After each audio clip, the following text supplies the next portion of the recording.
Un voyage d'épicerie ordinaire se transforme en une confrontation inoubliable lorsqu'une femme âgée dit au rappeur Snoop Dogg de retourner en Afrique.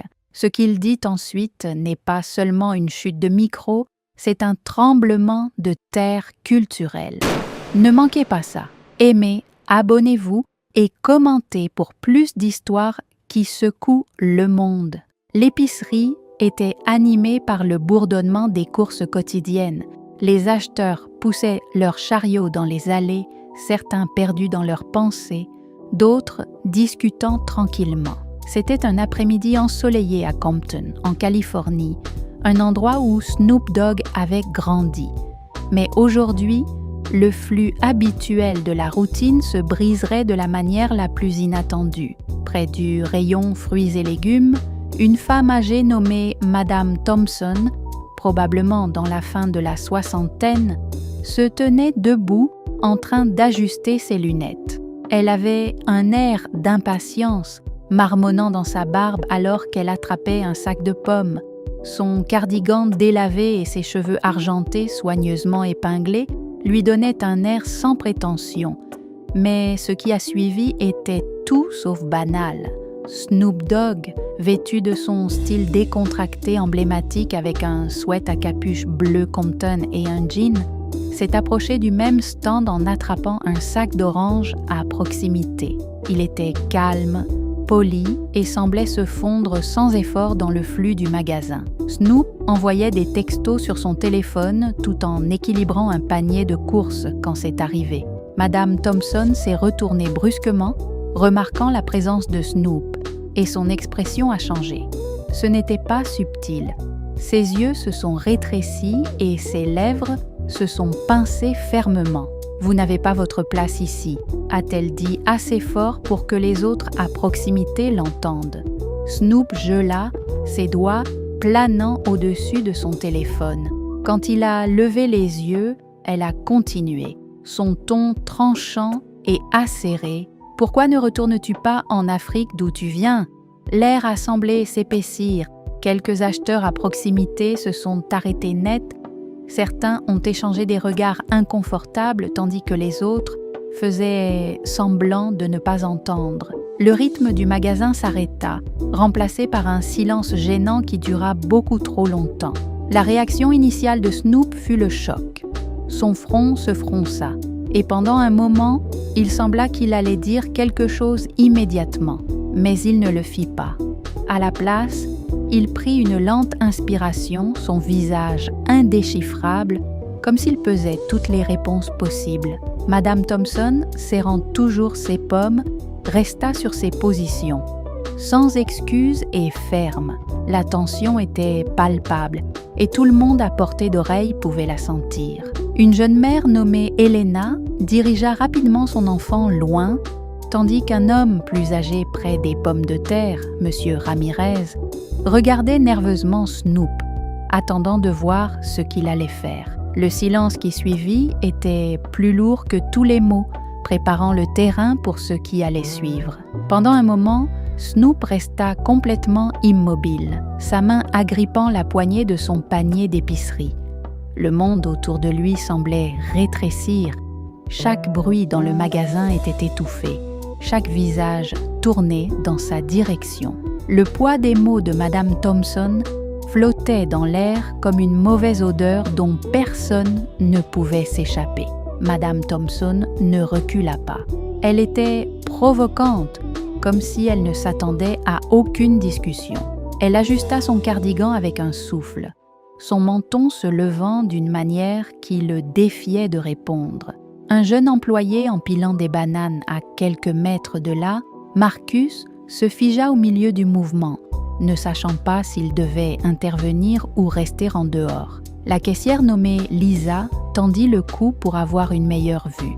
La foule grandissante ne s'approcha pas, mais ne partit pas non plus. Ils étaient maintenant des témoins, que cela leur plaise ou non. Snoop jeta un coup d'œil à Madame Thompson, son visage calme mais ses yeux pleins de pensées. 1000 réponses défilaient dans son esprit. Il pouvait hurler ou partir, mais aucune de ces options ne lui semblait juste. La tension pesait sur lui comme un poids. Mais au lieu de se briser, il s'autorisa un moment pour respirer. Il déplaça son panier dans son autre main et redressa sa posture, sa présence grandissant dans le silence. Sa voix, quand elle vint, était calme mais délibérée, coupant à travers l'atmosphère gênante. « Madame » commença-t-il, son ton mesuré, « vous rendez-vous compte de ce que vous venez de dire ?» Sa question n'était pas accusatrice, elle était réfléchie, presque comme s'il lui donnait une chance de réfléchir à ses mots. Mais elle ne semblait pas intéressée par la réflexion. « J'ai dit ce que j'ai dit », claqua-t-elle d'une voix sèche. En se levant, c'était mon pays. Les gens comme vous n'ont pas leur place ici. C'était ça, une jeune femme près de l'allée du Pin. Jessica haleta de manière audible et le murmure silencieux de la foule devint plus bruyant, mais Snoop resta calme. Il n'éleva pas la voix, il ne fit pas un pas de plus. Au lieu de cela, il laissa ses mots s'étirer, donnant à ses paroles une chance de se poser dans les oreilles de tous ceux qui l'entouraient. « D'accord », dit-il finalement en hochant lentement la tête. Le calme était désarmant, presque troublant dans sa force. « Parlons-en, puisque vous en avez parlé. » La salle retenait son souffle en attendant sa réponse. La tempête arrivait, mais ce n'était pas celle à laquelle on s'attendait. Snoop déplaça son poids, posant son panier sur le sol avec un soin délibéré. Son calme ressemblait à la gravité, attirant tout le monde plus près, même ceux qui faisaient semblant de ne pas écouter. Il fixa son regard sur Madame Thompson, pas avec colère, mais avec une sorte de détermination tranquille qui la fit se mouvoir mal à l'aise. « Vous avez dit que je n'appartenais pas à cet endroit », commença-t-il. Sa voix était ferme mais posée. « Mais laissez-moi vous dire quelque chose sur mes origines. » Ces mots semblaient en lui peser, chacun d'eux soigneusement choisi. « Mon arrière-arrière-grand-père est né ici même, en Californie. Mais avant cela, ils ont été amenés ici contre leur volonté. Ils ont travaillé comme des animaux pour construire cet État, ce pays dans lequel vous vous trouvez. » Les lèvres de Madame Thompson se serrèrent, mais elle ne dit rien. La foule, cependant, était transpercée.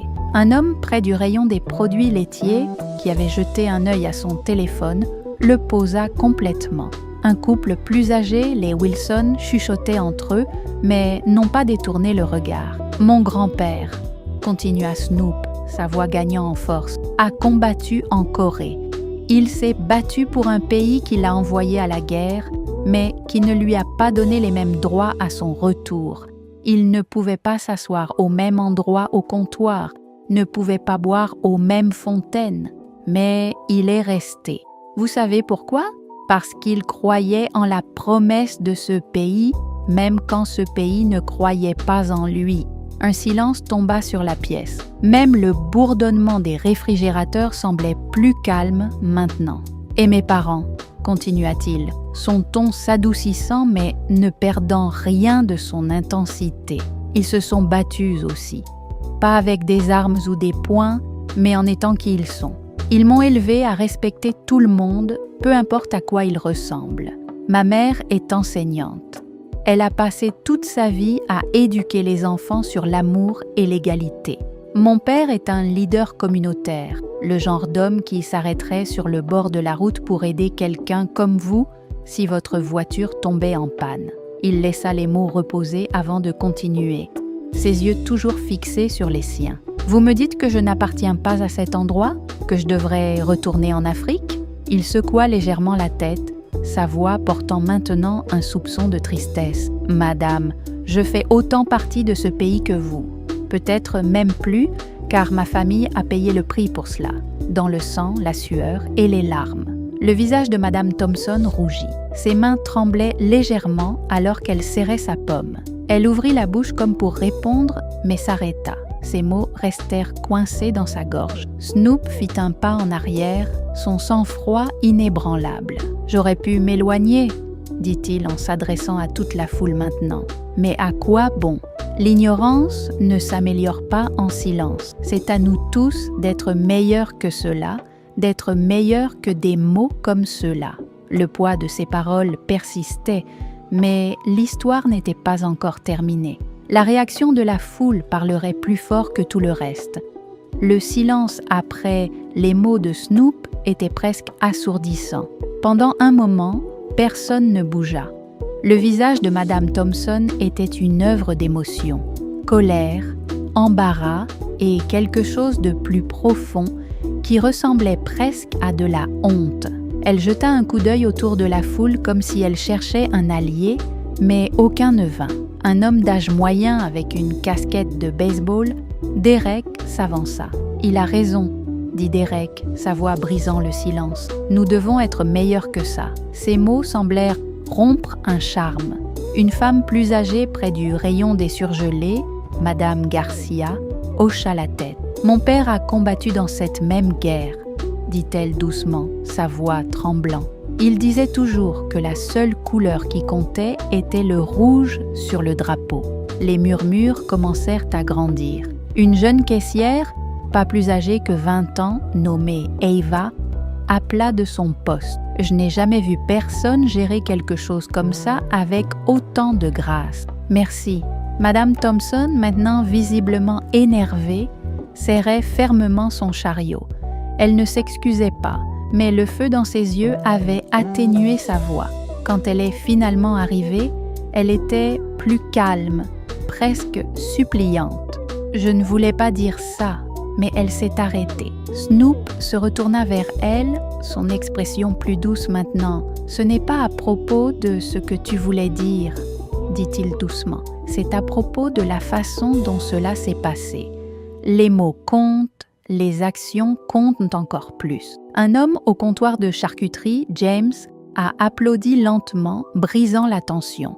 Il était hésitant au début, mais ensuite d'autres se sont joints, le son enflant en quelque chose d'indéniable.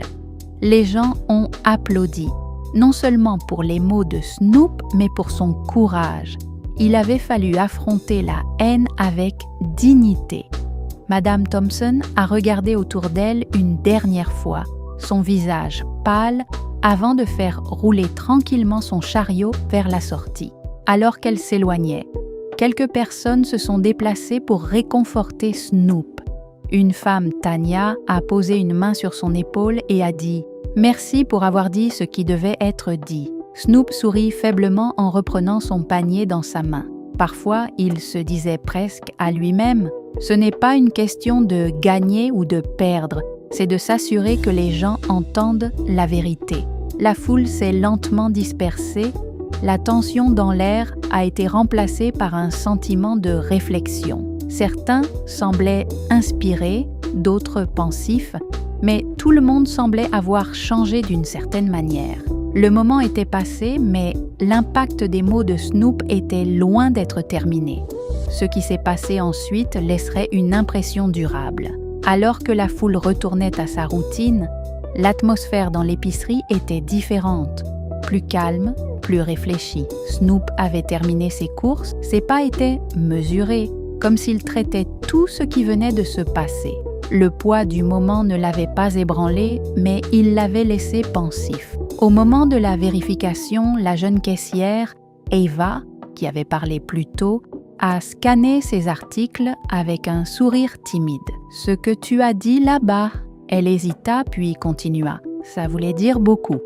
Les gens ne se tiennent pas toujours comme ça, surtout avec une telle grâce. » Snoop lui sourit en retour, son ton chaleureux. « La grâce est le seul moyen de surmonter la colère, » répondit-il. « Ça ne fait que construire des murs. » Dehors, le soleil commençait à se coucher, projetant de longues ombres sur le parking de Compton. Alors que Snoop se dirigeait vers sa voiture, il remarqua Madame Thompson assise dans la sienne, serrant fermement le volant. Pendant un moment, il pensa à marcher vers elle, mais décida de ne pas le faire. Certaines leçons prennent du temps à s'installer, et il avait déjà dit ce qui devait être dit. Plus tard dans la soirée, Snoop était assis avec certains membres de son équipe chez lui à Compton, racontant les événements de la journée. Ils écoutaient attentivement, hochant la tête en signe d'accord. « Vous avez fait la bonne chose, Snoop », dit finalement l'un de ses amis, l'Euro. pas seulement pour vous-même, mais pour tous ceux qui regardaient. Des gens comme elle, ils ne changeront peut-être pas du jour au lendemain, mais vous avez planté une graine. C'est tout ce que vous pouvez faire parfois. Planter la graine et la laisser pousser. Snoop hocha la tête. Les mots de son ami résonnèrent profondément. Il réalisa que même si la rencontre avait été inconfortable, c'était nécessaire. L'ignorance ne change pas à moins qu'elle ne soit confrontée, et le silence ne fait qu'envenimer les choses. À travers la ville, à West Compton, Madame Thompson était assise à sa table à manger, regardant l'assiette de nourriture intacte devant elle. Les mots de Snoop se répétaient dans son esprit, chacun coupant à travers l'armure de ses suppositions. Elle pensait à ses propres petits-enfants, au monde dans lequel ils grandissaient, et pour la première fois, elle ressentit une pointe de quelque chose d'inconnu, le doute. Dans les jours qui suivirent, l'histoire de ce qui s'était passé à l'épicerie de Compton se répandit dans le quartier. Les gens parlèrent de la réponse de Snoop, de son courage et de la dignité avec laquelle il avait géré la situation. C'est devenu plus qu'un simple incident. C'est devenu une leçon, un rappel du pouvoir des mots et de l'importance de défendre ce qui est juste. Snoop n'a pas cherché à attirer l'attention sur ce qu'il avait fait, mais ses actions ont eu des répercussions dans la communauté d'une manière à laquelle il ne s'attendait pas.